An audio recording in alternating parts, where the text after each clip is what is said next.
15वां अध्याय वैकुंठ वर्णन एवं सनकादि कुमारों का जय विजय को शाप। मैत्रेय जी बोले, हे विदुर, दैत्यों का दमन करने वाले विष्णु से शक्ति संकित दीति कश्यप का वीर्य 100 वर्ष तक धारण किए रही, जिससे सब दिशाओं में अंधकार छा गया और देवताओं का भी तेज नष्ट हो गया।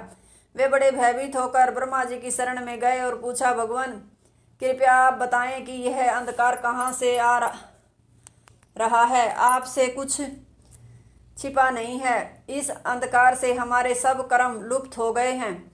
हम सब कर्तव्य विमूढ़ से हो रहे हैं।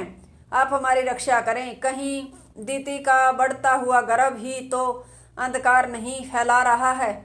ब्रह्मा जी इस पर हंस पड़े और मधुर वाणी से बोले, हे देवगण सुनो, मैं इसका रहस्य बताता हूँ।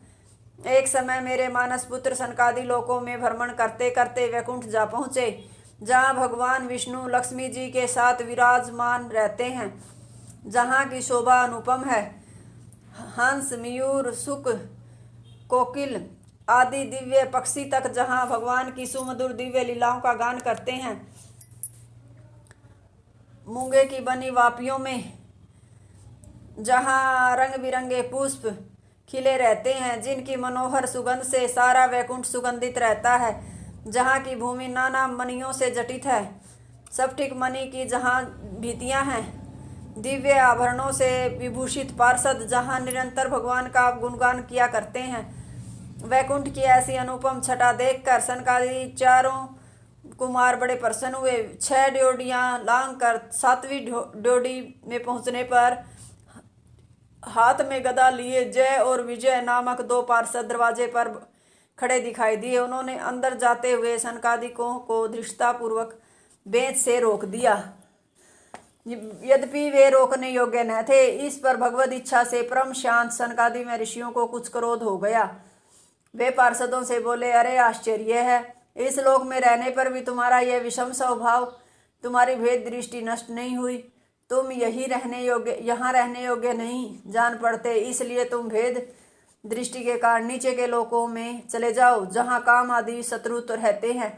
यह सुनते ही पार्षद भयभीत होकर मुनियों के चरणों पर गिर पड़े और हाथ जोड़कर क्षमा मांगने लगे। इसी समय भगवान की भी लक्ष्मी जी के सहित वहां आ पहुंचे।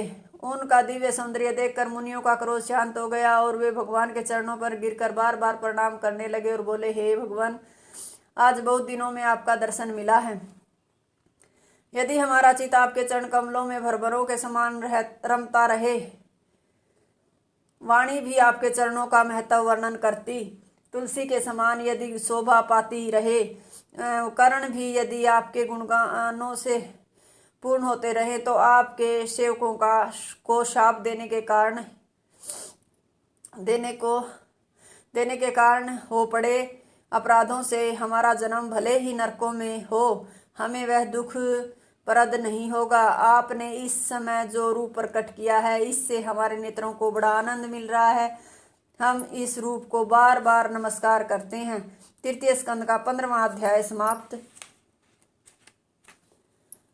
हरिओम तत्सत।